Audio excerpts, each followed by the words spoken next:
Hello everyone, this is Deepika Jala from Department of Mathematics, Rai University. Today we discuss something about on Cramer's rule and sometimes some types of the matrices. So now let's start with the Cramer's rule. Normally this method is used to solve the linear equations by using the determinant. Let's take how Cramer's rule will apply. So first of all, let's take two linear equations, a1x plus b1y plus c1 is equal to 0 and a2x plus b2y plus c2 is equal to 0. Here you observe that a1, b1, a2 and b2 are the coefficients, c1 and c2 are the constant, and x and y are the variables. Now to solve these equations, multiply equation 1 by b2 and multiply equation 2 by b1. So results is a1x into b2 plus b1 b2y plus c1 b2 is equal to 0 and multiply this equation by b1. So we get a2 b1x plus b1 b2y plus c2 b1 is equal to 0. Now let's take this is equation 3 and this is equation 4. Now subtracting equation 4 from equation 3, we get, let's take here we observe that in these two equations x are common. So take x common. So now left part is a1 b2 minus a2 b1. See here, plus take y common from these two equations. So result is b1 b2 minus b1 b2 plus c1 b2 minus c2 b1. Now see here. So now let's take these whole portions. Take another side of the equations. We get a1 b2 minus a2 b1 x is equal to, now minus become plus and plus become minus. Now if we take a1 b2 minus b2 a1 is not equal to 0 because this one is multiplied by x. If this quantity is equal to 0, then whole equation becomes 0. That's why we take, if this portion is not equal to 0, then x upon b1 c2 minus b2 c1 is equal to 1 upon a1 b2 minus a2 b1. See here, this term is in multiplication. So take this term on another side of equality. This from the denominator and take this equations from the another side of equality. It's become in this denominator. So we get x upon b1 c2 minus b2 c1 is equal to 1 upon a1 b2 minus a2 b1. Similarly, we eliminate y. See here, we eliminate x. That's why we multiply by b2 and b1. Similarly, if we want to find out the value of y, multiply this equation by a2 and this equation by a1, we get the value of y. That means y upon a2 c1 minus a1 c2 is equal to 1 upon a1 b2 minus a2 b1. Now let's take this equation 5 and this one is equation 6. So from 5 and 6 we get the following formula for the value of x and y. So here we can say that on the another side of this equation, that means right hand side of these two equations are similar. That's why we can write these three terms are in equality form. That means x upon b1 c2 minus b2 c1 is equal to y upon a2 c1 minus a1 c2 is equal to 1 upon a1 b2 minus a2 b1. You can see here these two terms are equal.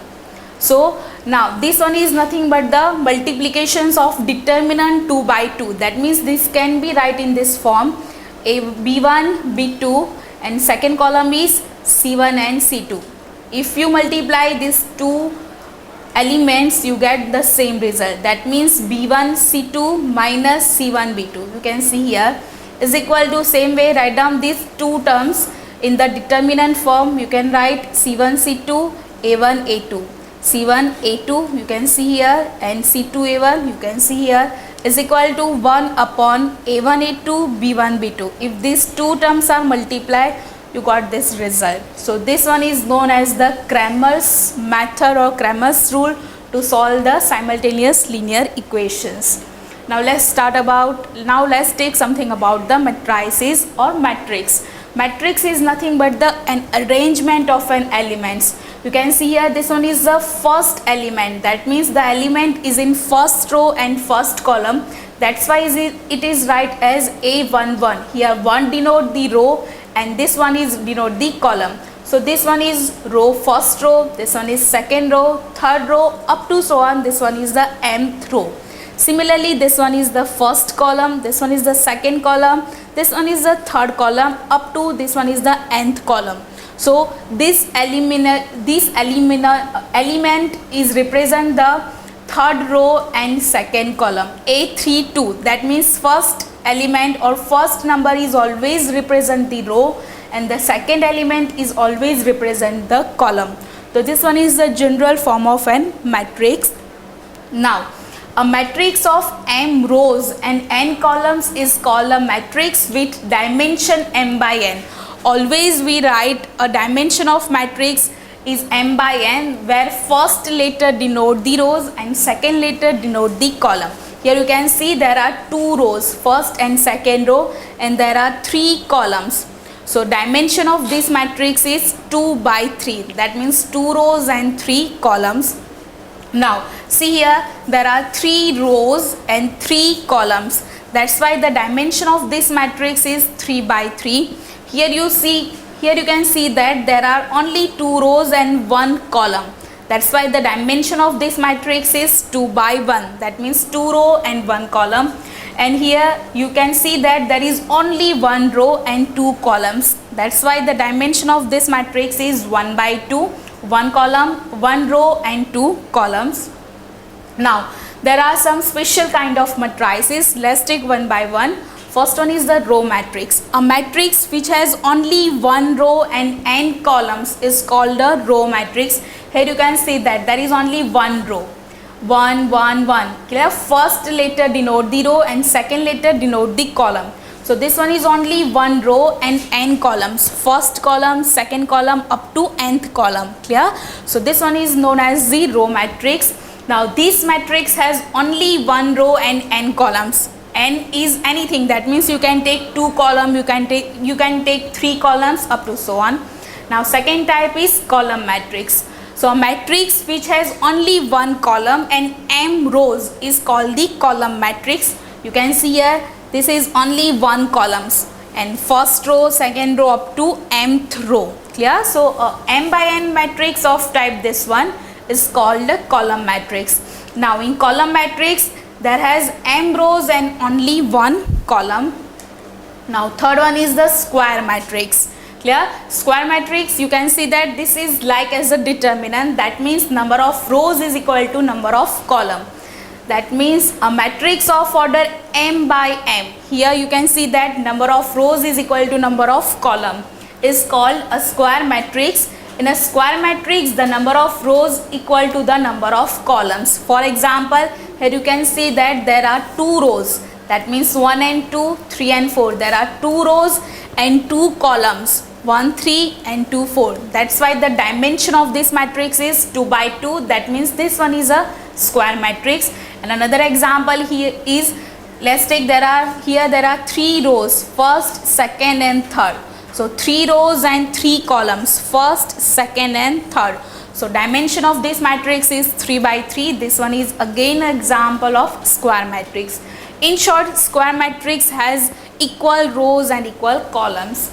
Now next type is the diagonal matrix. Clear? In diagonal matrix, those matrix for the in diagonal, you can say that diagonal matrix is first and most important part is it is a square matrix. That means any matrix, not any matrix is become a diagonal matrix.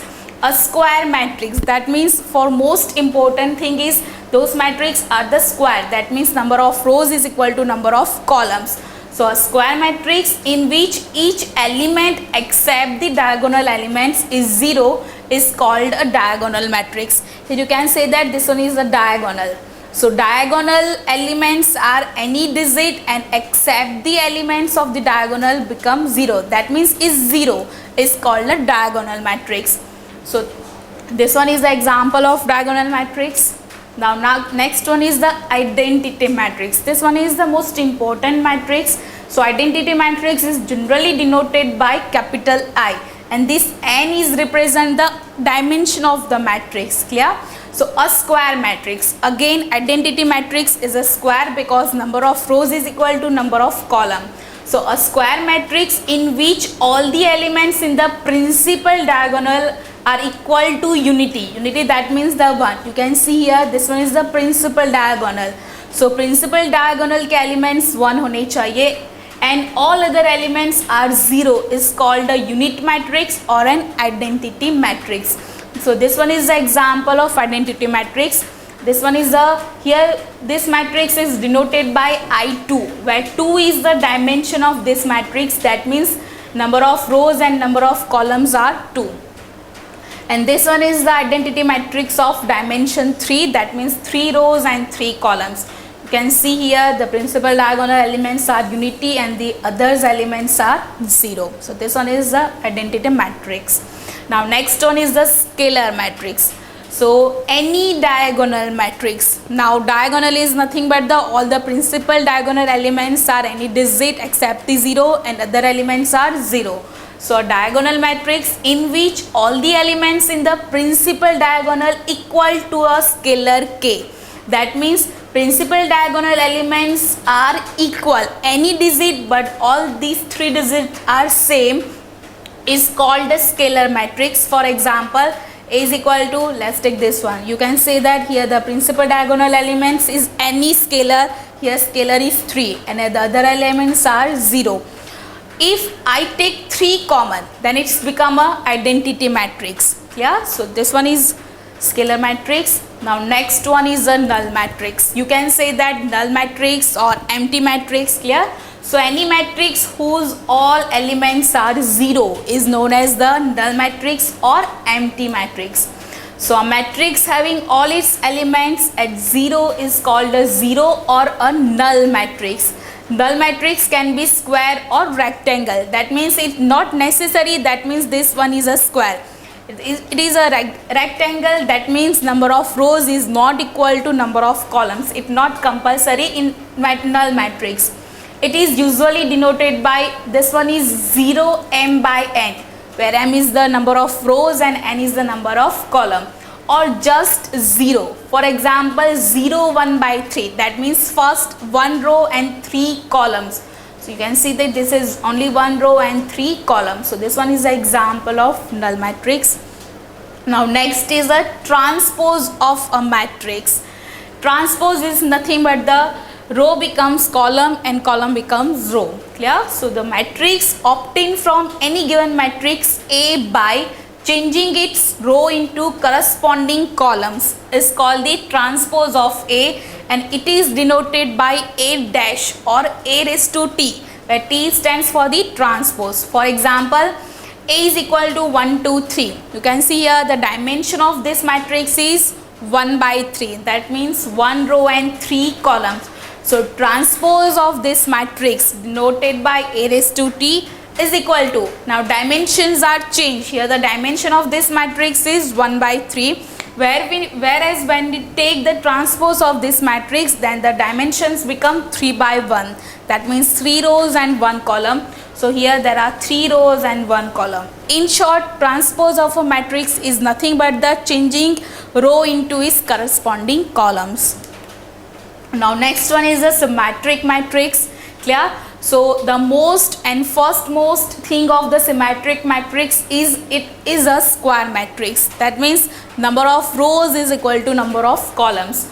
So for a square matrix, A is equal to Aij. This one is the general notation for the elements, comma A transpose is equal to A. That means the value of A transpose and the original matrix are similar. Then we can say that A is a symmetric matrix. In short, in symmetric matrix, Aij is equal to Aji.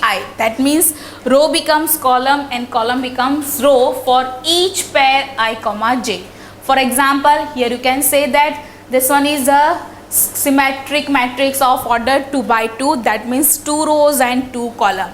Here the element, this one is in first row and first column. This one is the second row, second column, and this one is the first row, second column, and second row, first column. Here both the elements are same. That means A12 is equal to A21. let's take, you can see this condition, aij is equal to agi, a12 is equal to a21. Similarly, this one is in first row second column, that means a12, and this one is the second row first column, a21, both are similar. Same way, this one is in first row third column, and this one is the third row first column, so a13 is equal to a31. Similarly, this one is in second row third column, and this one is in third row second column, that means this one is a23 and this one is a32. So this is called a symmetric matrix. And the last is skew symmetric matrix. Again, any matrix again a skew symmetric matrix is a square matrix, that means number of rows is equal to number of columns. So if for a square matrix A is equal to aij and A transpose is equal to minus A, that means the A transpose and the value of original matrix multiply by minus. If these two are similar, then A is called a skew symmetric matrix. In skew symmetric matrix, all principal diagonal elements are 0 and rest of elements, position of rest of elements are same except the change of sign. So for example, you can see here the principal diagonal elements are 0. Here this element is in first row second column, and this one is the second row first column. So a12 is equal to minus of a21. Same way, this element is in first row third column, and this one is in third row first column. So this element is 2 and this element is minus 2, because you can see here aij is equal to minus of aj. That means positions are different but value are same and in opposite sign. Similarly, this one is in second row third column and this one is third row second column. The value numerically are same but signs are opposite. So this one is known as the skew symmetric matrix. Thank you.